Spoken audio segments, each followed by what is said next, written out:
Sepanjang tahun 2024, Balai Prasarana Pemukiman Wilayah Jawa Barat telah melaksanakan berbagai kegiatan strategis untuk mewujudkan pembangunan infrastruktur yang berkualitas demi kesejahteraan masyarakat.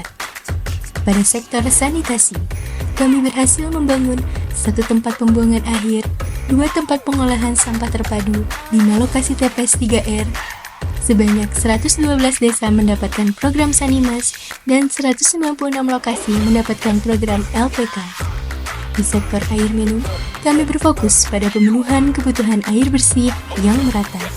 7 sistem penyediaan air minum telah berhasil diselesaikan. Program PAMSIMAS turut mendukung penyediaan air bersih di 62 desa. Di bidang PKP, kami melaksanakan kegiatan di 37 kecamatan melalui program PISHU dan membantu 2 desa melalui program penanganan kemiskinan ekstrem.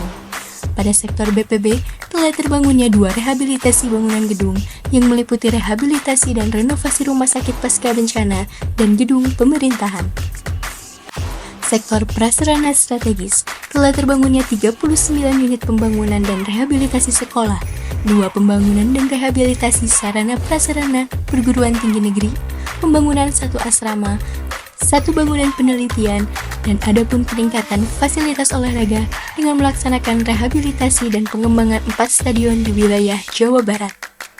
Melalui dedikasi, kolaborasi, dan kerja keras, kami terus berkomitmen untuk membangun Indonesia yang lebih maju. Bersama-sama, kita wujudkan infrastruktur yang mendukung kesejahteraan dan kemajuan bangsa.